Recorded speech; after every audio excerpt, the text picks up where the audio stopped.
아저씨, 이 카드로 돼요? 태용? 이거 어디서 난 거야? 그거 아빠 거예요. 그래, 일단 찍어볼게. 여기 있습니다. 네, 감사합니다.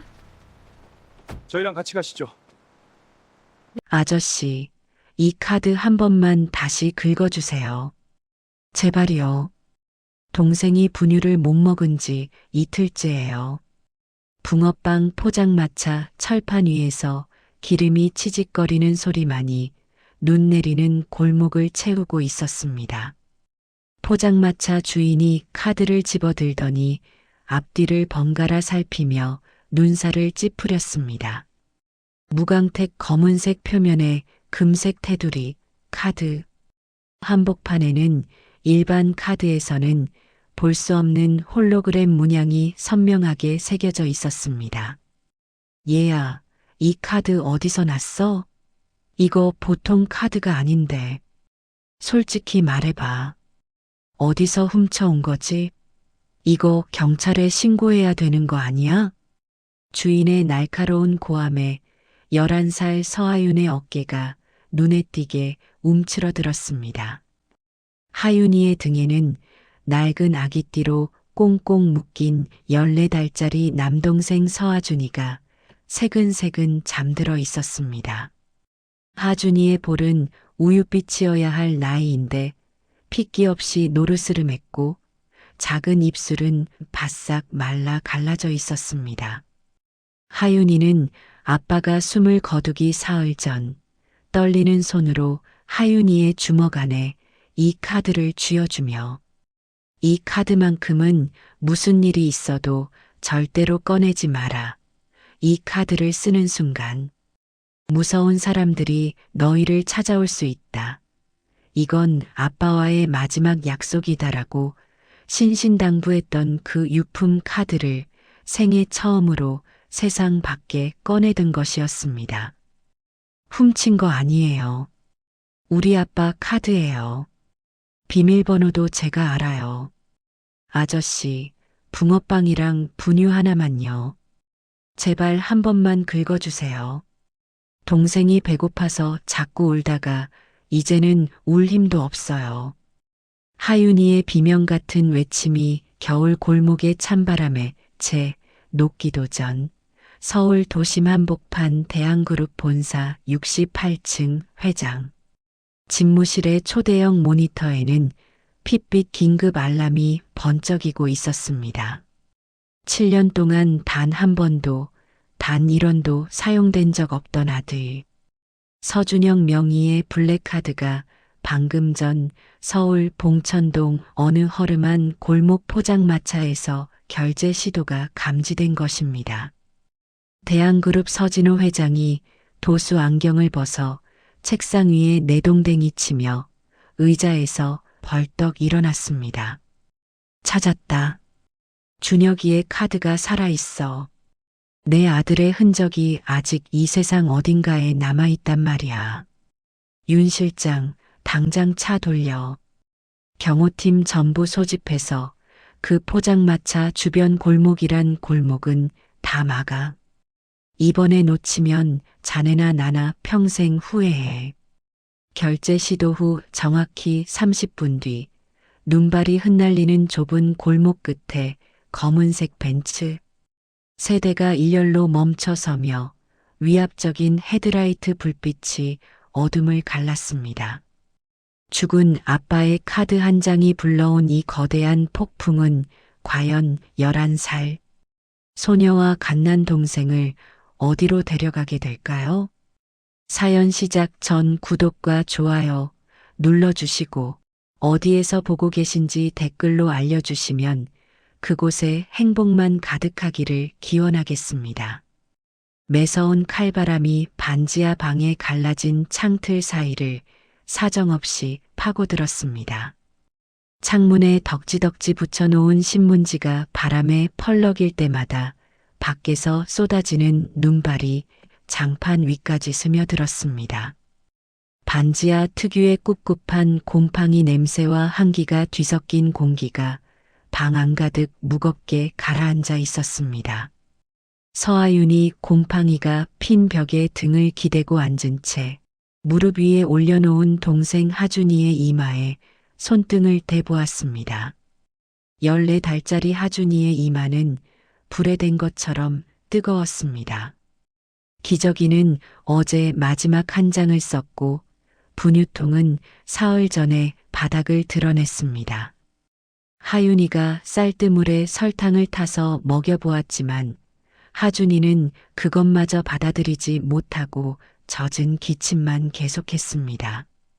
하준아, 괜찮아. 누나가 여기 있어. 누나가 뭐라도 구해올 테니까 조금만 더 참아. 하윤이가 얇은 담요를 끌어당겨 하준이의 몸을 꽁꽁 감싸주며 속삭였습니다. 담요 한 장이 이 방에 있는 유일한 침구였습니다. 보일러는 넉 달 전에 끊겼고 전기도 2달 전에 차단되었습니다. 방 안에서 하윤이가 숨을 내쉴 때마다 하얀 입김이 솟아올랐습니다. 하준이가 약한 울음소리를 내다 말고 힘없이 눈을 감았습니다. 울 힘조차 남아있지 않은 것이었습니다. 14달짜리 아기가 울음을 멈춘다는 것, 그것이 얼마나 위험한 신호인지 11살 하윤이도 본능적으로 알고 있었습니다. 하윤이가 자리에서 일어나 방 구석에 놓인 낡은 서랍장 아래쪽을 더듬었습니다. 서랍장 바닥 판자와 시멘트 바닥 사이의 좁은 틈에 아빠가 세상을 떠나기 사흘 전 가느다란 낚싯줄로 꿰매어 숨겨둔 작은 가죽 파우치가 있었습니다. 파우치 겉면에는 세월의 때가 묻어 있었지만 안쪽 지퍼는 아직 단단하게 잠겨 있었습니다. 하윤이가 떨리는 손으로 지퍼를 열었습니다. 무광택 검은색 표면에 금색 테두리가 감도는 묵직한 카드가 모습을 드러냈습니다. 카드를 손바닥 위에 올려놓자 일반 카드와는 확연히 다른 무게감이 느껴졌습니다. 카드 뒷면에는 아빠의 삐뚤삐뚤한 연필 글씨로 4자리 숫자가 희미하게 적혀 있었습니다. 그 아래에 작은 글씨로 하윤아 미안하다라는 5글자가 보였습니다. 하윤이가 카드를 양손으로 감싸 쥐고 한참을 들여다보았습니다. 아빠가 이 카드를 건네줄 때의 목소리가 하윤이의 귓가에 유령처럼 맴돌았습니다. 하윤아, 이 카드는 절대로 무슨 일이 있어도 꺼내면 안 된다. 이 카드를 쓰는 순간 무서운 사람들이 너희를 찾아낼 수 있어. 아빠를 믿지? 아빠와의 마지막 약속이야. 그리고 하준이를 부탁한다. 하준이는 아직 아무것도 모르는 아기니까 누나인 내가 엄마 아빠 다 되어줘야 해. 하윤이가 카드를 가슴에 대고 나지막하게 중얼거렸습니다. 아빠 미안해요. 아빠와의 약속을 깨는 거 알아요. 근데 하준이가 이러다 진짜 죽을 것 같아요. 분유도 없고 기저귀도 없고 하준이가 울지도 않아요. 아빠가 살아계셨으면 이렇게까지 안 했을 텐데. 아빠, 한 번만 용서해 주세요. 하윤이가 낡은 패딩 점퍼의 지퍼를 목까지 끌어올리고 운동화 끈을 다시 묶었습니다. 운동화 앞코에는 구멍이 뚫려 있었고 오른쪽 발가락이 밖으로 삐져나와 있었습니다. 하윤이가 서랍장 위에 놓아둔 아기띠를 집어들고 하준이를 조심스럽게 등에 업었습니다. 하준이의 몸무게가 또래보다 한참 가벼웠습니다. 14달이면 10kg은 되어야 하는데 하준이는 7kg이 채 되지 않는 것 같았습니다. 하윤이가 아기띠 매듭을 단단히 묶고 반지하 방문을 열다 말고 뒤를 돌아보았습니다. 벽에 걸린 아빠의 사진이 촛불빛에 일렁이고 있었습니다. 사진 속 아빠는 갓 태어난 하준이를 한 팔에 안고 다른 팔로 하윤이를 끌어안은 채 환하게 웃고 있었습니다. 아빠, 금방 다녀올게요. 하준이 데리고 나가는 거 용서해 주세요. 이 추위에 혼자 두고 갈 수가 없어요. 하윤이는 하준이를 등에 업은 채 얼음장 같은 반지하 계단을 한 발 한 발 올라갔습니다. 계단에 얼음이 얼어 있어 발이 미끄러질 때마다 등에 하준이가 흔들렸고 하윤이는 이를 악물고 난간을 붙잡았습니다. 밖은 이미 칠흑 같은 어둠이 내려앉았고 눈발이 거세게 날리고 있었습니다. 골목을 빠져나와 큰 길 쪽으로 걸음을 옮기자 길 건너편에 노란 불빛을 밝힌 붕어빵 포장마차가 눈에 들어왔습니다. 철판 위에서 지글거리며 익어가는 붕어빵의 달콤하고 고소한 냄새가 매서운 바람결에 실려왔습니다. 그 옆에 작은 편의점 간판도 보였습니다. 분유를 살 수 있을 것이었습니다. 하윤이는 그 냄새를 맡는 순간 다리에 힘이 풀렸습니다. 이틀 동안 하준이에게 먹일 것을 구하느라 자신은 물밖에 마시지 못했습니다. 위장이 쥐어짜이듯 아팠지만 하윤이는 이를 악물었습니다. 등에서 하준이의 미약한 숨소리가 느껴졌습니다. 지금 중요한 건 자기 배가 아니라 하준이의 분유였습니다. 하윤이가 침을 꿀꺽 삼키며 포장마차 앞에 섰습니다. 등에 업힌 하준이의 작은 머리가 하윤이의 목덜미에 축 기대어 있었습니다. 아저씨, 붕어빵 5개 하고요. 저기 편의점에서 분유 하나 살 건데 이 카드로 여기서 다 결제할 수 있어요? 포장마차 주인이 기름때 묻은 앞치마를 닦으며 하윤이의 때 묻은 패딩과 등에 업힌 아기를 보았습니다. 주인의 눈에 측은함이 스쳤지만 이내 카드를 보고 눈이 커졌습니다. 이건 분유값까지 같이 긁기는 좀 그렇고 일단 붕어빵부터 해볼게. 근데 이 카드 진짜 내 거야? 우리 아빠 카드예요. 비밀번호도 알아요. 아저씨 제발 빨리 좀요. 동생이 추워하고 있어요. 주인이 반신반의하며 카드를 낡은 무선 단말기에 꽂고 비밀번호를 입력하라고 내밀었습니다. 하윤이가 카드 뒷면에 적힌 숫자 4자리를 한 글자 한 글자 조심스럽게 눌렀습니다. 단말기 화면에 결제 승인이라는 글자가 뜨며 짧고 경쾌한 전자음이 울렸습니다. 됐다, 되긴 되네. 잠깐, 내가 편의점에서 분유도 하나 사다 줄게. 여기서 기다려. 주인 아저씨가 직접 옆 편의점에 뛰어가 분유 한 캔을 사왔습니다. 그리고 봉투 안에 붕어빵 5개 대신 10개를 넣어주며 작은 목소리로 말했습니다.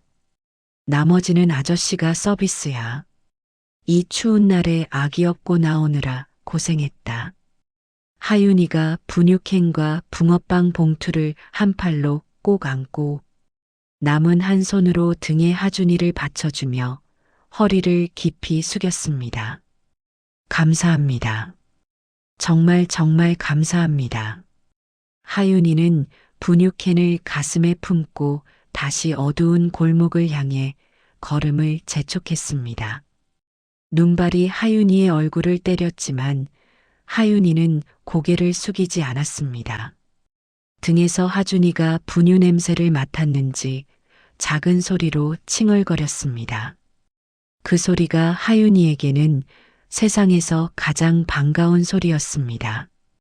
울 힘도 없던 하준이가 소리를 내고 있었으니까요. 하윤이는 미끄러운 골목길을 한 발짝이라도 더 빨리 달려야 했습니다. 하윤이가 붕어빵 봉투를 안고 골목을 뛰어간 바로 그 시각 서울 도심 대한그룹 본사 68층 회장 집무실에서는 전혀 다른 종류의 폭풍이 몰아치고 있었습니다. 대한그룹 서진호 회장은 올해 72였습니다.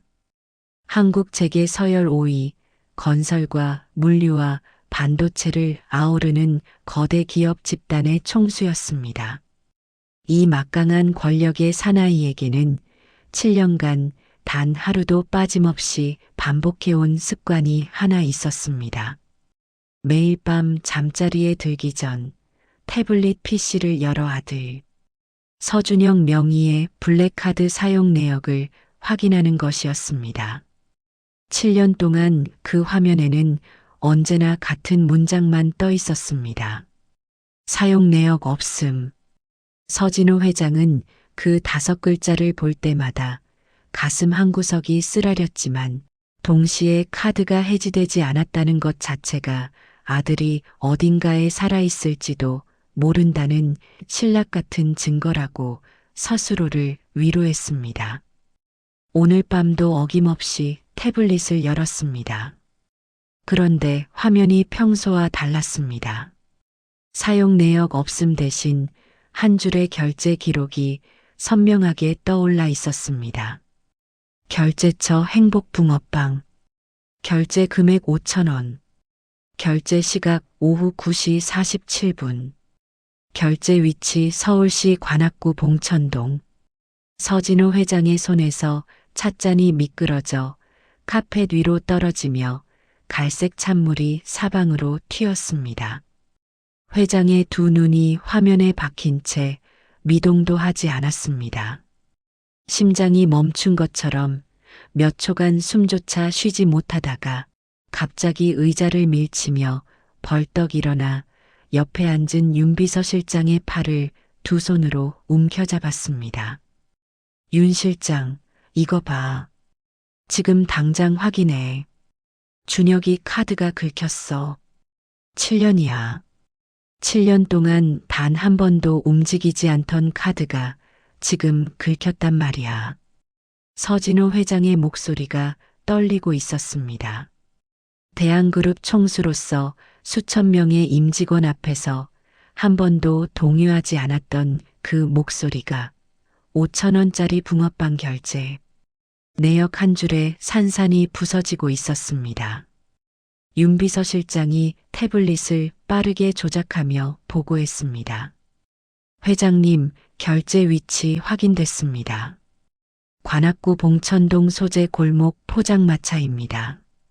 본사에서 차량으로 약 30분 거리입니다. 카드 비밀번호가 정확히 입력된 것으로 보아 카드 정보를 알고 있는 사람이 사용한 것은 확실합니다.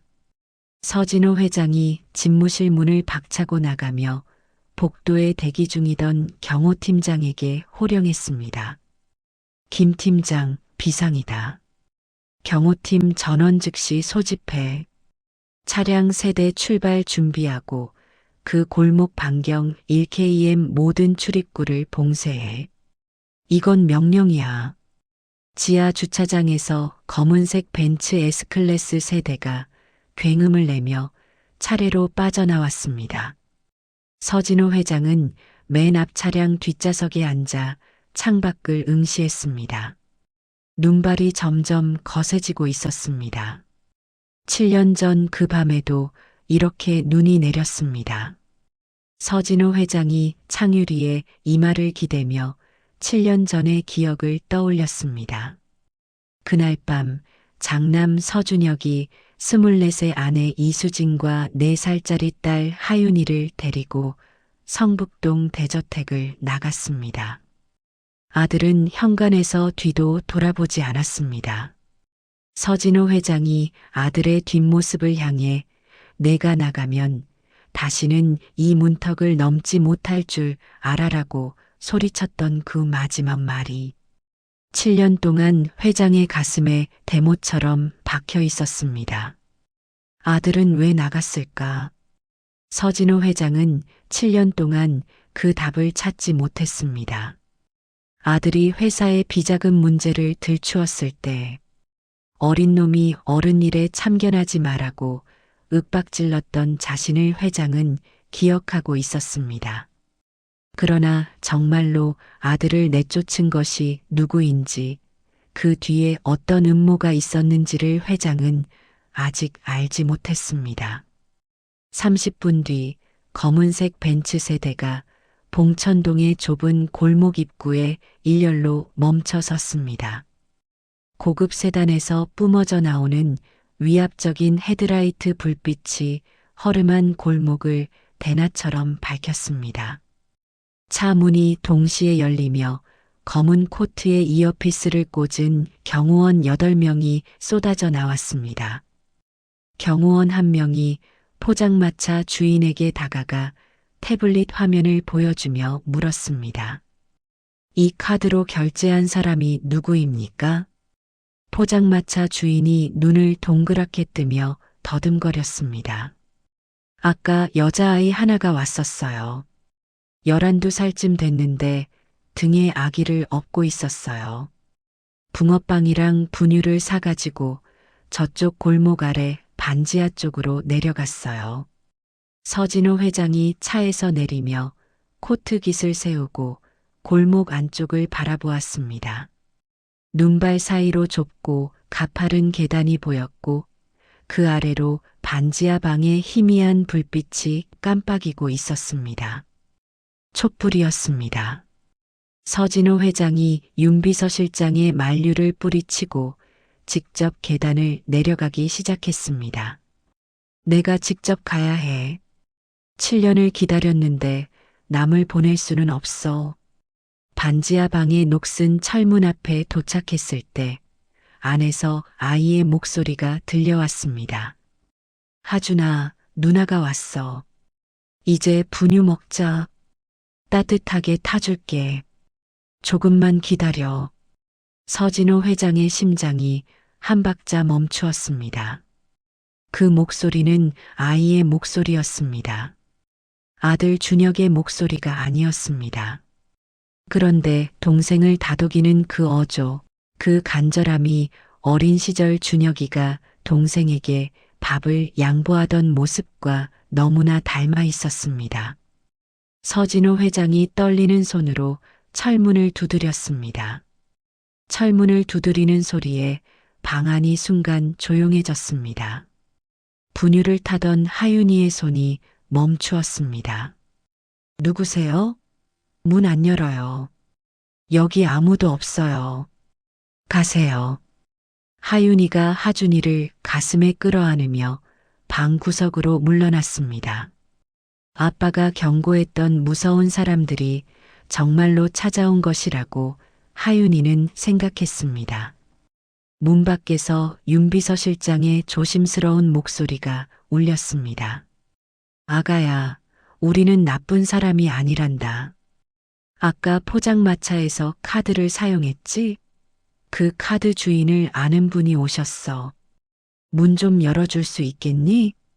하윤이가 카드 주인이라는 말에 심장이 쿵 하고 내려앉았습니다. 안 열어요. 카드 돌려줄 테니까 제발 가주세요. 우리한테 아무것도 없어요. 서진호 회장이 윤비서실장을 물러서게 하고 직접 철문 앞에 서서 말했습니다. 얘야, 나는 서진호라고 한다. 그 카드 주인인 서준혁이의 아버지야. 너한테 해코지하러 온 게 아니야. 문을 열기 싫으면 안 열어도 된다. 그냥 한 가지만 대답해줘. 서준혁이를 아느냐? 방 안에서 한참 동안 아무 소리도 들리지 않았습니다. 하준이의 약한 울음소리만 간간히 새어나왔습니다. 그리고 천천히 녹슨 잠금 장치가 풀리는 소리가 났습니다. 철문이 손바닥 너비만큼 열리고 그 틈으로 하윤이의 한쪽 눈이 보였습니다. 하윤이의 팔에는 담요에 쌓인 하준이가 안겨 있었습니다. 서준혁은 우리 아빠예요. 근데 아빠는 작년 겨울에 돌아가셨어요. 서진호 회장의 얼굴에서 핏기가 빠졌습니다. 입술이 파르르 떨렸지만 아무런 소리도 나오지 않았습니다. 하윤이가 문을 조금 더 열며 경계하는 눈빛으로 서진호 회장을 올려다보았습니다. 아저씨가 진짜 우리 아빠 아버지예요? 아빠는 할아버지 같은 건 없다고 했어요. 우리한테 가족은 아빠뿐이라고 했어요. 서진호 회장이 무릎이 꺾이며 문지방 앞에 주저앉았습니다. 하윤이가 마지못해 문을 열어주자 서진호 회장이 방 안으로 들어섰습니다. 방 안 풍경이 눈에 들어오는 순간 서진호 회장의 발걸음이 멈추었습니다. 곰팡이가 벽 전체를 뒤덮고 있었습니다. 장판은 여기저기 찢어져 시멘트 바닥이 드러나 있었고 싱크대 수도꼭지에서는 물이 한 방울도 나오지 않았습니다. 빈 분유통이 쓰레기 봉투 안에 보였고 바닥에는 다 쓴 기저귀가 비닐에 묶여 있었습니다. 방 한 구석에 아기 옷까지 몇 벌이 차곡차곡 개어져 있었는데 전부 낡고 작아서 하준이에게는 이미 맞지 않는 크기였습니다. 그리고 방 벽에 걸린 사진이 서진호 회장의 시선을 사로잡았습니다. 사진 속에는 젊은 남자가 갓 태어난 아기를 한 팔에 안고 다른 팔로 4살짜리 여자아이를 끌어안은 채 환하게 웃고 있었습니다. 서진호 회장의 아들 서준혁이었습니다. 사진 아래에 검은 리본이 걸려 있었습니다. 서진호 회장이 아들의 영정사진 앞으로 비틀거리며 다가갔습니다. 무릎을 꿇고 바닥을 주먹으로 치며 오열하기 시작했습니다. 준혁아, 내 아들 준혁아, 내가 왜 거기 있느냐? 왜 사진 속에 있느냐? 이 아비가 왔는데 왜 웃고만 있어? 왜 대답을 안 해? 하윤이가 하준이를 꼭 안은 채 서진호 회장의 뒷모습을 멍하니 바라보았습니다. 아빠의 이름을 부르며 바닥을 치는 노인의 통곡이 좁은 반지하 방 전체를 뒤흔들었습니다. 하윤이가 떨리는 목소리로 물었습니다. 아저씨, 정말 우리 아빠 아는 거예요? 아빠는 공사장에서 일하다가 쓰러졌어요. 병원비가 없어서 제대로 치료도 못 받았어요. 엄마는 하준이 낳고 2달 만에 몸이 안 좋아져서 돌아가셨고요. 아빠는 혼자서 저랑 하준이를 키우다가 결국 돌아가셨어요. 아빠 옆에는 저밖에 없었어요. 서진호 회장이 고개를 들어 하윤이를 바라보았습니다. 하윤이의 팔에 안긴 하준이가 작은 손을 내밀어 허공을 더듬고 있었습니다. 하준이의 동그란 눈이 서진호 회장의 얼굴을 향해 있었습니다.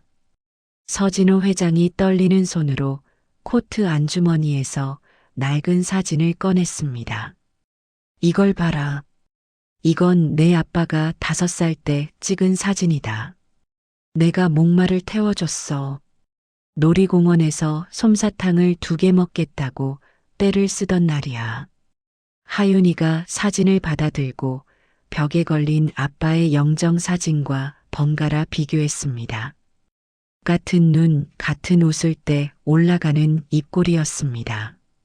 서진호 회장이 하윤이의 눈높이에 맞추어 쪼그려 앉으며 말했습니다. 나는 너희 할아버지다.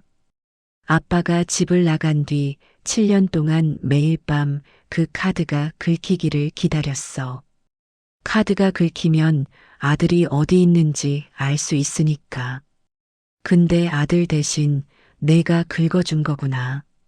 그때 하준이가 하윤이의 품에서 몸을 비틀며 약하게 울음을 터뜨렸습니다. 서진호 회장이 하준이의 울음소리를 듣자 얼어붙었습니다. 7년 전 준혁이가 갓난아기였을 때 그 울음소리와 너무 닮아 있었기 때문입니다. 서진호 회장이 밖을 향해 소리쳤습니다. 윤 실장, 당장 소아과 의사 불러. 아기 상태가 심각해. 분유하고 기저귀, 아기 옷, 담요, 지금 즉시 다 가져와. 이 아이들이 이 방에서 하루라도 더 고생하게 둘 수 없어. 하윤이는 갑자기 벌어진 광경이 현실인지 꿈인지 구분이 되지 않아 하준이만 더 꽉 안았습니다. 사진 속 아빠는 여전히 웃고 있었습니다. 다음 날 오후 서진호 회장은 병원 검진을 마친 남매를 성북동 대저택으로 데려왔습니다. 주치의의 진단에 따르면 하준이는 심한 영양실조와 탈수 증세가 있었고 하윤이 역시 만성 영양결핍 상태였습니다. 성북동 저택의 육중한 철문이 양쪽으로 열리자 끝이 보이지 않는 잔디밭과 대리석 분수대, 유럽풍 석조 건물이 하윤이의 눈앞에 펼쳐졌습니다. 하윤이가 하준이를 아는 채 차에서 내리자마자 현관 앞 계단에 멈춰 섰습니다. 여기는 우리 집이 아니에요. 우리 집은 봉천동 반지하예요. 아빠가 매일 하준이 분유 타주던 곳이 우리 집이에요. 서진호 회장이 안타까운 눈으로 하윤이를 바라보며 말했습니다. 하윤아, 하준이를 생각해봐라. 하준이한테 지금 필요한 건 따뜻한 방과 제대로 된 분유, 아기 침대 아니겠니? 하윤이가 품에 하준이를 내려다보았습니다. 하준이는 병원에서 수액을 맞은 뒤 조금 안색이 돌아왔지만 여전히 또래보다 한참 작고 가벼웠습니다. 하준이 나을 때까지만요. 났으면 바로 나갈 거예요. 세 사람이 현관으로 들어서는 순간 거실 안쪽에서 날카로운 구두 소리가 울리며 중년 남자와 여자가 나란히 걸어 나왔습니다. 서진호 회장의 둘째 아들 서민호 상무와 그의 아내 한수진이었습니다. 서민호가 안경을 고쳤으며 팔짱을 끼고 말했습니다. 아버지, 이게 대체 뭡니까? 어디서 데려온 건지도 모를 아이와 아기를 본가에 들이십니까? 이 아이가 정말 형님 딸이라는 증거가 어디 있습니까? 한수진이 실크 손수건으로 코를 가리며 남매를 위아래로 훑어보았습니다. 세상에, 냄새 좀 봐요. 저 꼬맹이가 안고 있는 아기 기저귀에서 냄새가 진동이에요. 우리 유나가 보면 기절하겠다. 하윤이가 하준이를 더 꽉 안으며 한수진을 똑바로 쳐다보았습니다. 하준이한테 그런 식으로 말하지 마세요. 우리가 오고 싶어서 온 거 아니에요. 서진호 회장이 지팡이로 대리석 바닥을 내리치며 호통을 쳤습니다. 입 닥쳐, 둘 다. 이 아이는 내 장남의 딸이고 이 아기는 내 장남의 아들이다. 내 적통을 이을 아이들이란 말이야. 저녁 식사 시간이 되었습니다. 저택의 거대한 식탁 위에 온갖 음식이 차려졌습니다. 하윤이는 한 손으로 하준이를 안고 다른 손으로 식사를 해야 했습니다. 하준이에게 분유를 먹이려고 젖병을 꺼내자 한수진이 혀를 찼습니다. 식탁에서 분유를 타다니 위생관념이 아예 없는 거 아니에요? 아이를 방에 놔두고 와서 먹든가. 하윤이가 고개를 들어 한수진을 바라보며 단호하게 대답했습니다. 하준이는 제가 놓으면 울어요. 아빠가 돌아가시고 저한테만 안겨요. 방에 혼자 두고 갈 수 없어요. 서진호 회장이 한수진에게 차가운 눈길을 보내며 말했습니다. 하윤이가 하준이를 안고 먹는 게 뭐가 문제야? 어미 잃은 아기를 누나가 안고 있는 게 그렇게 보기 싫으냐? 식사가 끝나고 하윤이는 저택에서 배정받은 방에 들어가 하준이를 아기 침대에 눕히려 했습니다. 그러나 하준이가 하윤이의 옷을 놓지 않고 울음을 터뜨렸습니다. 결국 하윤이는 넓은 침대 위에 하준이와 나란히 누웠습니다. 하윤이가 베개 밑에 아빠의 유품 파우치를 넣어두고 혹시 모를 상황에 대비해 방문 옆에 의자를 세워두었습니다. 하준이가 하윤이의 옷자락을 꼭 쥔 채 칭얼거리다 눈을 감았습니다. 하윤이가 하준이의 등을 토닥이며 작은 목소리로 노래를 불러주었습니다. 아빠가 매일 밤 하준이를 재울 때 불러주던 노래였습니다. 괜찮아, 하준아. 누나가 여기 있어. 잠들어, 하준아. 사흘 뒤 새벽 2시 하윤이가 잠결에 이상한 기척을 감지하고 눈을 떴습니다. 하준이가 옆에서 숨소리를 내며 자고 있었고 방문 밖에서 사람의 발자국 소리가 천천히 다가오고 있었습니다. 하윤이가 하준이 위에 이불을 덮어주고 소리 없이 일어나 방문 옆에 세워둔 의자를 잡았습니다. 문고리가 천천히 돌아가는 소리가 들렸습니다. 문이 열리는 순간 검은 옷을 입은 남자가 방 안으로 들어섰습니다. 하윤이가 의자를 들어 남자의 정강이 앞에 세차게 내려놓으며 소리를 질렀습니다. 나가세요. 여기 아기가 자고 있어요. 누구세요? 남자가 비틀거리며 뒤로 물러섰고 하윤이가 복도로 뛰어나가 벽에 달린 비상벨을 눌렀습니다. 저택 전체에 경보음이 울려 퍼지고 모든 불이 켜졌습니다. 방 안에서 하준이의 울음소리가 터져나왔습니다. 하윤이가 급히 방으로 돌아가 하준이를 안아 올렸습니다. 하준아, 괜찮아. 누나 여기 있어. 무서운 거 아니야. 서진호 회장이 잠옷바람으로 달려왔습니다. 바닥에서 발견된 남자의 주머니에서 카메라와 DNA 채취 키트가 나왔습니다. 서민호가 고용한 사설 조사원이었습니다. 한수진이 현장에 먼저 도착해 하윤이에게 손가락질하며 고함을 질렀습니다. 밤중에 이게 무슨 소동이야? 아기까지 깨워놓고 이 집안을 쑥대밭으로 만들 생각이야?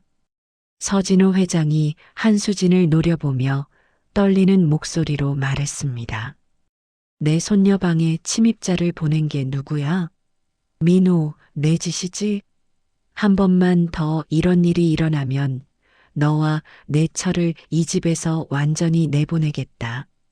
서민호가 시치미를 떼며 물러났지만 그 뒤로 방법을 바꾸었습니다. 며칠 뒤 하윤이가 서진호 회장과 서재에서 이야기를 나누는 사이 한수진이 정원 유모차에 누워있던 하준이에게 다가갔습니다.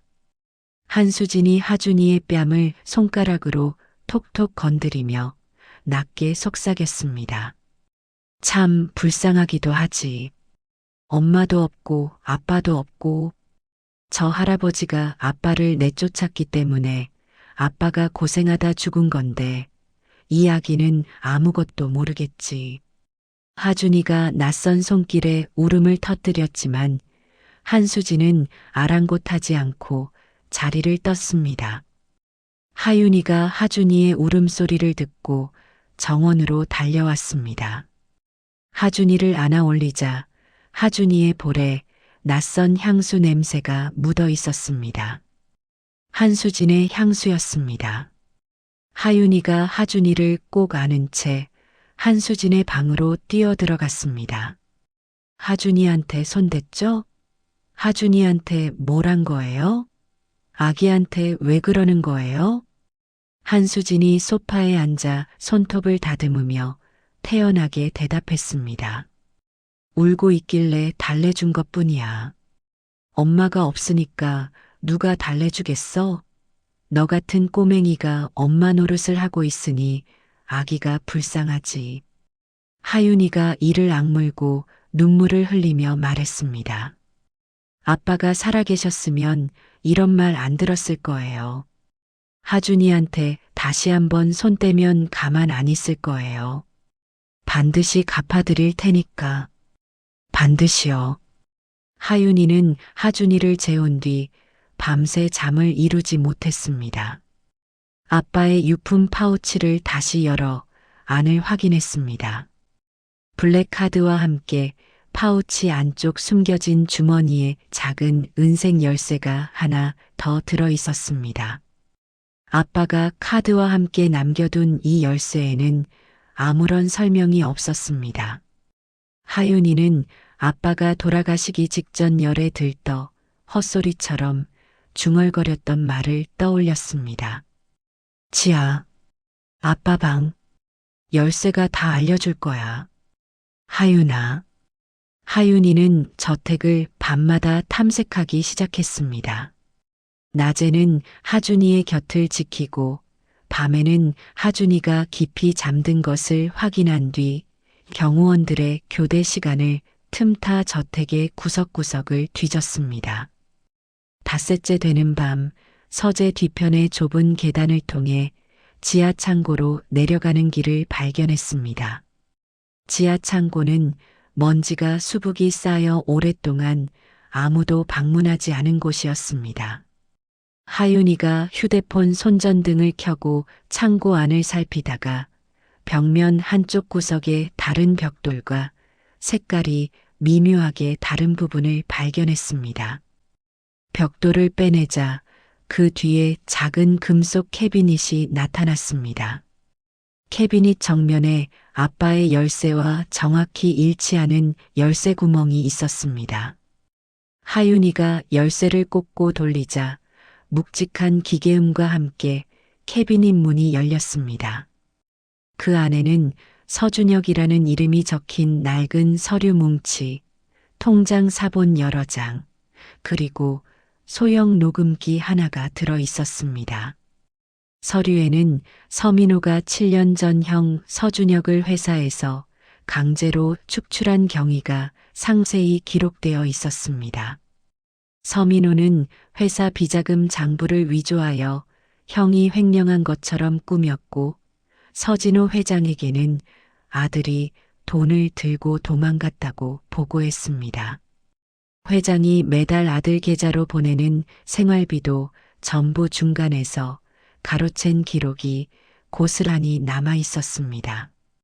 하윤이가 녹음기의 재생 버튼을 눌렀습니다. 먼지 쌓인 지하실에 아빠의 목소리가 울려 퍼졌습니다. 하윤아, 아빠가 이 녹음을 남기는 건 너와 하준이를 지키기 위해서야.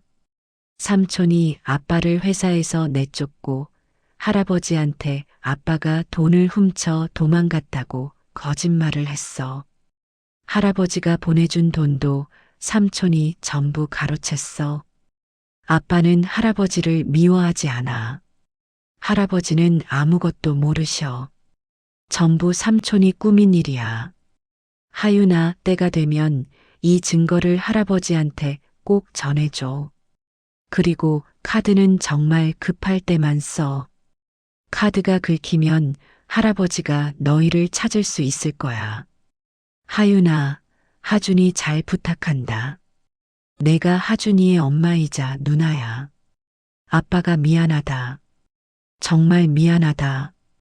하윤이가 녹음기를 가슴에 안고 바닥에 주저앉아 소리 없이 울었습니다.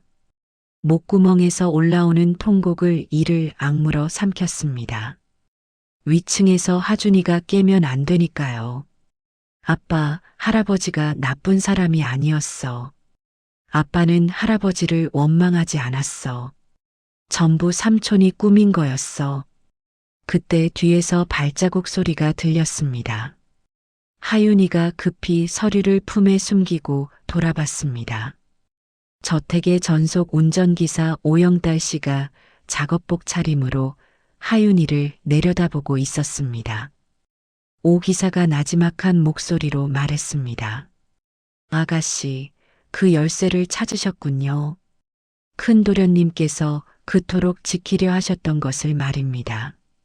하윤이가 경계하며 물러서자 오 기사가 허리를 숙여 예를 갖추었습니다. 겁내지 마십시오. 저는 7년 전 아가씨 아버지의 탈출을 도왔던 사람입니다. 서민호 상무의 악행을 밝힐 날만 기다리며 이곳에서 눈과 귀가 되어 왔습니다. 큰 도련님이 떠나시던 날 밤 저에게 당부하셨습니다. 언젠가 내 아이들이 올 테니 그때까지 증거를 지켜달라고. 오 기사가 품에서 낡은 수첩을 꺼내 하윤이에게 건넸습니다. 서민호 상무가 지금도 회장님의 약에 다른 성분을 섞고 있다는 정황을 포착했습니다. 서두르셔야 합니다. 할아버님이 위험합니다. 하윤이가 서류와 녹음기와 수첩을 품에 꼭 안으며 단단한 목소리로 말했습니다. 오 아저씨, 도와주세요. 아빠가 지키려 했던 것 제가 반드시 끝낼게요. 서진호 회장이 남매를 공식 후계자로 등록하겠다고 이사회에 통보한 지 열흘째 되는 새벽이었습니다. 오 기사가 하윤이의 방 창문을 두드리며 다급하게 속삭였습니다. 아가씨, 지금입니다. 서민호 상무가 오늘 밤 외부 인사들과 비밀 회동을 합니다. 서두르십시오. 하윤이가 하준이의 이불을 고쳐 덮어주었습니다. 하준이가 잠결에 하윤이의 손가락을 꼭 쥐었습니다. 하윤이가 하준이의 손을 베개 옆에 조심스럽게 내려놓으며 속삭였습니다. 하준아, 누나 금방 올게. 잘 자. 하윤이가 오 기사를 따라 서재 뒤편의 비밀 복도로 몸을 숨겼습니다. 벽 너머로 서민호가 낯선 남자들과 나누는 밀담이 들려왔습니다. 서민호가 양주잔을 내려놓으며 비릿한 미소를 지었습니다.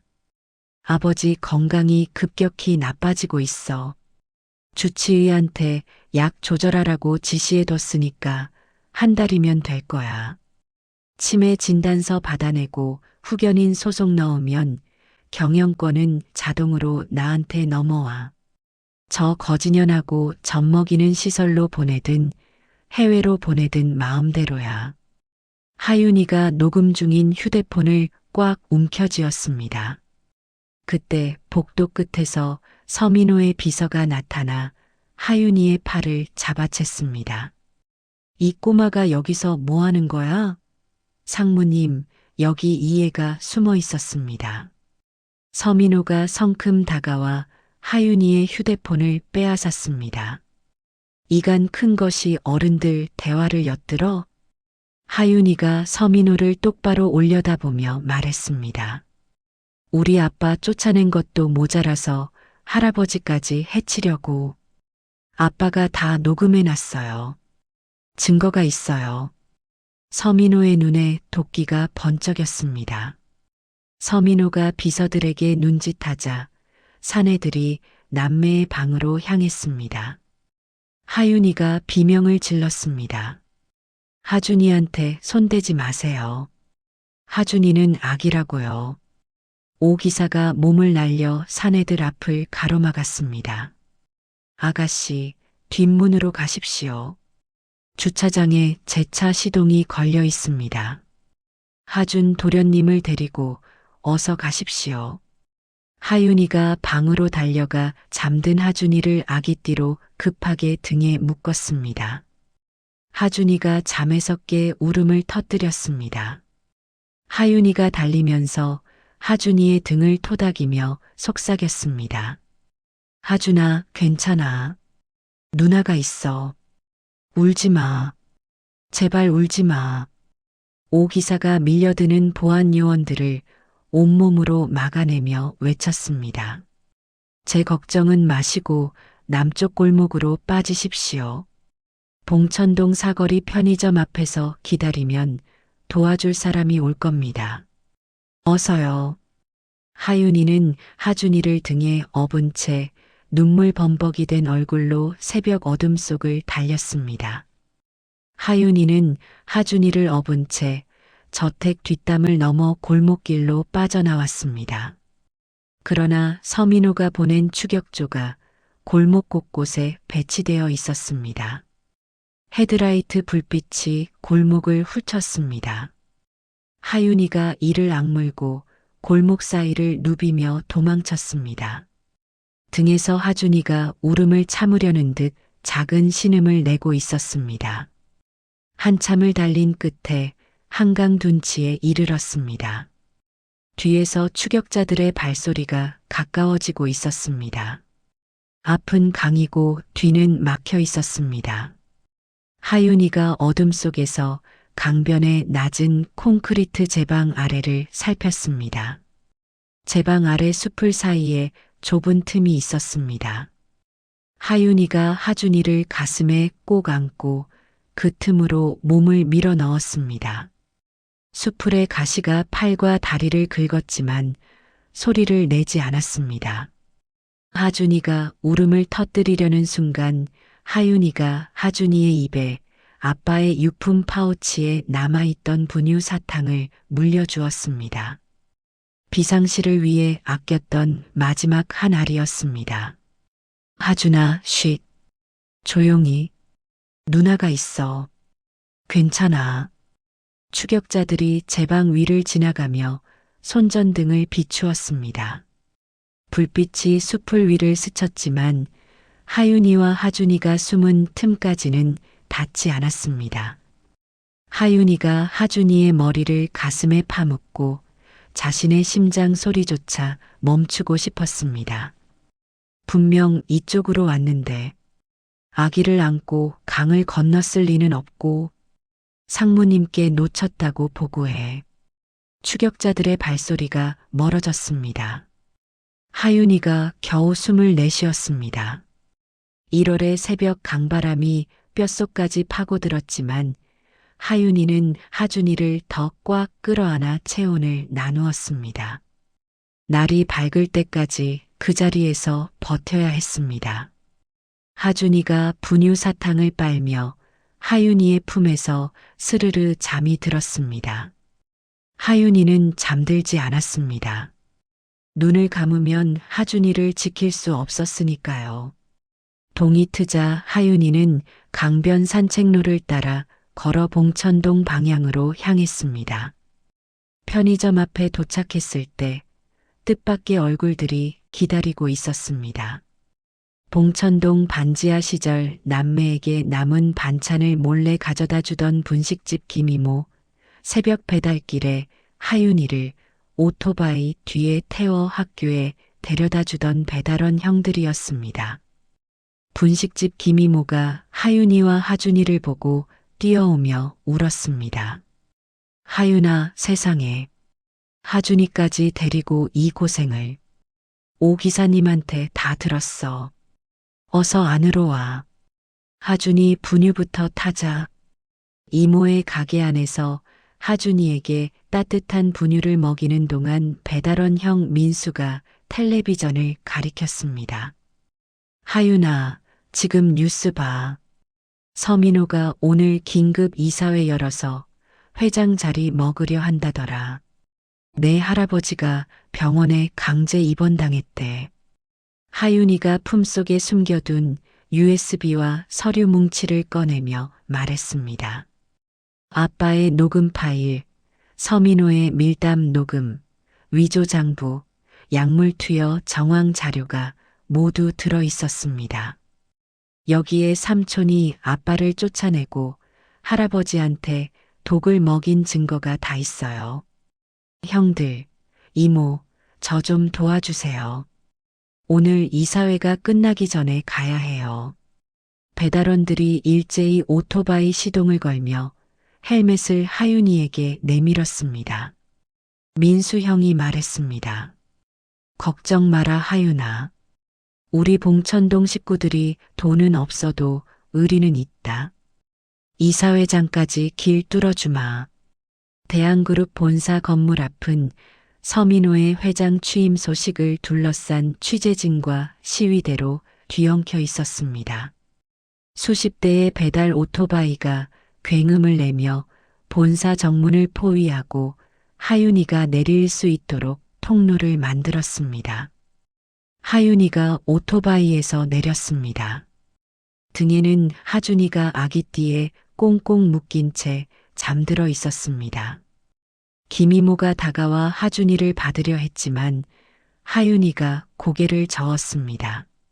하준이는 제가 안고 갈 거예요. 아빠가 저한테 맡긴 아기예요. 할아버지한테 보여드려야 해요. 아빠가 남긴 제일 소중한 사람을요. 하윤이가 건물 후문으로 달려가 보안 요원들에게 아빠의 블랙카드를 내밀었습니다. 이 카드 보이죠? 이건 대한그룹 창업주 직계 가족 전용 카드예요. 문 열어주세요. 카드의 긴급 코드가 인식되자 보안 시스템이 해제되며 문이 열렸습니다. 하윤이는 엘리베이터 대신 비상계단을 택했습니다. 등에 하준이의 무게를 느끼며 60층을 올라야 했습니다. 다리는 후들거리고 온몸에 상처가 쑤셨지만 한 칸 한 칸 올라갈 때마다 아빠의 목소리가 등을 밀어주는 것 같았습니다. 아빠, 지켜봐줘. 내가 하준이 데리고 갈게. 할아버지한테 하준이 보여줄게. 아빠가 남긴 제일 예쁜 선물이야. 60층 회의실 문 앞에 도착했을 때 안에서 서민호의 의기양양한 연설 소리가 들렸습니다. 하윤이가 온몸에 힘을 모아 회의실 문을 밀었습니다. 문이 열리자 수십 명의 이사진이 경악하며 입구를 바라보았습니다. 찢어진 패딩에 흙이 묻은 11살 소녀가 등에 아기를 업은 채 회의장 중앙 통로에 서 있었습니다. 서민호가 서명하려던 펜을 떨어뜨렸습니다. 하윤이가 USB를 높이 들어 보이며 말했습니다. 서민호 상무, 아니 삼촌. 당신은 오늘로 끝이에요. 하윤이가 USB를 회의장 중앙 스크린에 연결하자 아빠 서준혁의 목소리가 스피커를 통해 울려 퍼졌습니다. 이어서 서민호가 주치의에게 약 성분 조절을 지시하는 녹음 파일과 위조 장부 화면이 쏟아졌습니다. 회의장이 발칵 뒤집어졌습니다. 원로 이사들이 서민호를 향해 성토하기 시작했고 오 기사가 미리 연락해둔 경찰이 회의장 뒷문으로 들어왔습니다. 서민호와 한수진이 수갑을 차고 끌려나가는 순간에도 하윤이는 그들을 보지 않았습니다. 하윤이의 눈은 회의장 한쪽의 휠체어에 실려 방치되어 있던 서진호 회장을 향해 있었습니다. 하윤이가 할아버지에게 달려가 무릎을 꿇었습니다. 그리고 등에서 하준이를 내려 서진호 회장의 무릎 위에 조심스럽게 올려놓았습니다. 할아버지, 늦어서 죄송해요. 이게 하준이에요. 우리 아빠 아들이에요. 할아버지 손자예요. 아빠가 제일 아끼던 아기예요. 서진호 회장이 떨리는 두 손으로 하준이를 받아 안았습니다. 하준이가 서진호 회장의 얼굴을 올려다보며 작은 손을 뻗어 할아버지의 눈가주름을 만졌습니다. 서진호 회장이 하준이를 가슴에 안고 다른 팔로 하윤이를 끌어안으며 오열했습니다. 하윤이가 할아버지의 품에 얼굴을 묻고 참아왔던 통곡을 터뜨렸습니다. 서민호 부부가 체포되고 서진호 회장이 해독 치료를 위해 병원에 입원한 지 열흘이 지났습니다. 하윤이는 매일 하준이를 안고 병원과 저택을 오갔습니다. 입원 닷새째 되는 날 오후 서진호 회장이 의식을 완전히 회복했습니다. 눈을 뜬 할아버지의 양옆에 하윤이가 앉아 있었고 하준이가 침대 위에서 할아버지의 손가락을 잡고 놀고 있었습니다. 서진호 회장이 갈라진 목소리로 하윤이를 불렀습니다. 하윤아, 내가 살아서 너를 다시 보는구나. 하윤이가 아빠의 녹음기를 꺼내 재생 버튼을 눌렀습니다. 병실의 아들 준혁이의 목소리가 울렸습니다. 서진호 회장은 아들의 목소리를 들으며 베개에 얼굴을 묻고 한참을 통곡했습니다. 준혁아, 이 아비가 미련해서 내가 그 고생을 했구나. 공사장에서 쓰러지는 동안, 아기를 혼자 키우는 동안 이 못난 아비는 아무것도 모르고 있었어. 용서해다오. 건강을 회복한 서진호 회장은 본사로 복귀하여 오영달 씨를 그룹 총괄 비서실장으로 임명하고 하윤이와 하준이를 공식 후계자로 등록했습니다. 그날 저녁 성북동 저택의 주방에서 하윤이가 앞치마를 두르고 냄비 앞에 섰습니다. 서진호 회장이 식탁에 앉아 하윤이의 뒷모습을 보며 물었습니다. 하윤아, 할아버지한테 뭘 만들어 주려는 게냐? 할아버지, 우리 아빠가 제일 잘 만들던 수제비예요. 반지하에서 밀가루 한 봉지로 아빠랑 둘이 나눠 먹던 건데요. 맛은 보장할게요. 하윤이가 국물을 끓이는 동안 하준이가 유아 의자에 앉아 밀가루 반죽을 양손으로 주무르고 있었습니다. 반죽이 얼굴에까지 묻었지만 하준이는 까르르 웃으며 반죽을 뜯어 식탁 위에 올려놓았습니다. 별 모양도 아니고 동그라미도 아닌 14달짜리가 만든 알 수 없는 모양의 반죽이었습니다. 하윤이가 하준이의 반죽을 국물에 넣으며 웃었습니다. 할아버지, 하준이가 만든 특별 수제비도 들어갔어요. 모양은 좀 이상한데 하준이 정성이에요.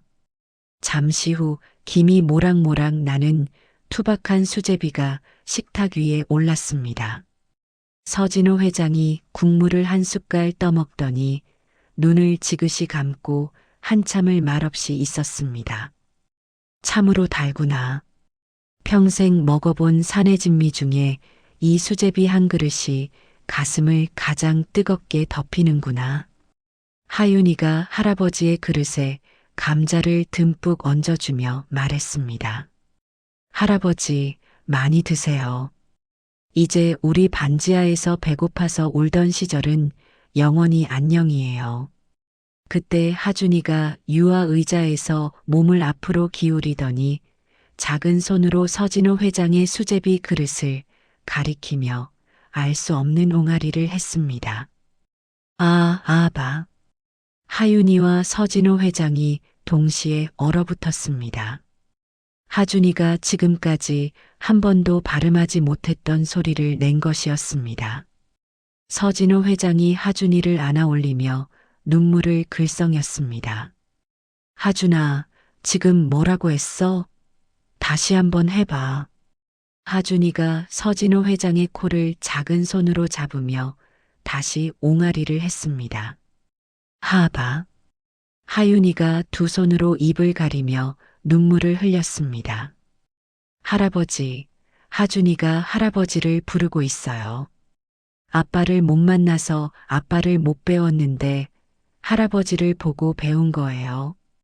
서진호 회장이 하준이를 가슴에 꼭 안으며 말했습니다. 그래, 하준아. 할아버지가 여기 있다. 아빠 목까지 다 해줄게.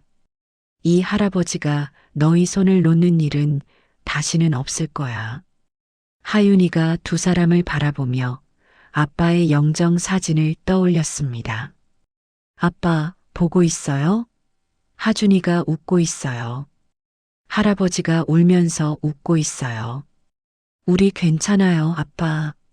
서진호 회장이 하준이를 무릎에 앉히고 하윤이의 머리를 쓰다듬으며 말했습니다. 이거 수조 원짜리 주식보다 훨씬 값진 저녁 식사로구나. 하윤아, 하준아, 정말 고맙다. 대한그룹 본사 앞마당에는 아빠 서준혁을 기리며 심은 수선화가 노란 물결을 이루고 있었습니다. 14살이 된 서아유는 매주 토요일마다 봉천동 준혁이의 집 무료 급식소에서 아이들에게 밥을 퍼주었습니다. 하윤이가 직접 할아버지에게 제안해 아빠의 이름으로 세운 재단이었습니다. 전국의 결식아동에게 도시락과 분유와 기저귀를 배달하는 사업을 했고 특히 아기를 홀로 키우는 가정에 야간 긴급 물품 배달 시스템을 갖추었습니다. 4살이 된 하준이는 또래보다 한 뼘 더 큰 건강한 아이로 자랐습니다. 할아버지를 하아버지라고 불렀고 누나를 졸졸 따라다니며 누나 손이라고 말하며 항상 하윤이의 손을 잡으려 했습니다. 서울 근교의 조용한 시골집에서 서진호 회장은 정장 대신 편한 옷을 입고 텃밭을 가꾸고 있었습니다. 주말마다 남매가 찾아오면 서진호 회장이 호탕하게 웃으며 맞았습니다. 하윤아, 하준아, 우리 손주들 왔구나. 오늘은 할아버지가 고구마를 캤다. 군고구마 해먹자. 하준이가 할아버지의 다리에 매달리며 외쳤습니다. 할아버지, 하준이도 캘 거야. 하준이 큰 거 캘 거야. 세 사람은 매달 한 번씩 아빠가 잠든 수목원을 찾았습니다. 어느 봄날 오후 하윤이가 지갑에서 소중히 간직해온 3년 전의 붕어빵 영수증을 꺼내 묘비 앞에 놓았습니다. 바람에 날아갈까봐 작은 돌멩이를 올려두었습니다. 하윤이가 묘비를 쓰다듬으며 나지막하지만 힘 있는 목소리로 말했습니다. 아빠, 저 이제 안 울어요. 아빠가 남겨준 카드로 우리 가족을 찾았고, 이제는 다른 아이들도 지켜주고 있어요. 아빠 이름으로 만든 급식소에서 매주 300명이 밥을 먹어요. 아기 키우는 집에 분유도 보내요. 아빠가 못다한 거 내가 하고 있어요. 하준이가 묘비 앞에 직접 꺾어온 노란 민들레 한 송이를 놓으며 말했습니다. 아빠, 하준이 다 컸어. 누나가 밥 해줘. 할아버지가 고구마 캐줘. 아빠도 먹어. 서진호 회장이 두 손주 사이에 서서 하늘을 올려다보며 비로소 평온한 미소를 지었습니다. 준혁아, 내 딸이 세상을 이토록 따뜻하게 만들고 있단다. 내 아들이 오늘 민들레를 가져왔어. 이제 걱정 말고 편히 쉬어라. 하늘에서는 아들의 대답인 양 따스한 봄바람이 세 사람의 어깨 위로 포근하게 불어왔습니다. 수목원 길가에 핀 수선화가 바람에 살랑살랑 고개를 끄덕이며 남매의 앞길을 축복하는 것 같았습니다. 가장 힘든 순간에 내밀었던 소녀의 카드 한 장은 이제 거대한 사랑의 강물이 되어 세상을 적시고 있었습니다. 가족이란 서로의 상처를 보듬어 줄 때 비로소 완성되는 것임을 11살 소녀는 붕어빵 한 봉지로 증명해냈습니다. 어쩌면 우리 삶에서 정말 지켜야 할 가치는 수조원의 재산이 아니라 김이 모락모락 나는 수제비 한 그릇을 함께 나눌 사람이 곁에 있다는 것인지도 모르겠습니다. 여러분의 마음속에도 꼭 전하고 싶었던 말이 있으신가요? 오늘 밤은 소중한 사람의 손을 한번 꽉 잡아보시길 바랍니다. 이야기를 끝까지 들어주신 분이 계시다면 잘 들었다고 댓글 하나만 남겨주세요. 감사합니다.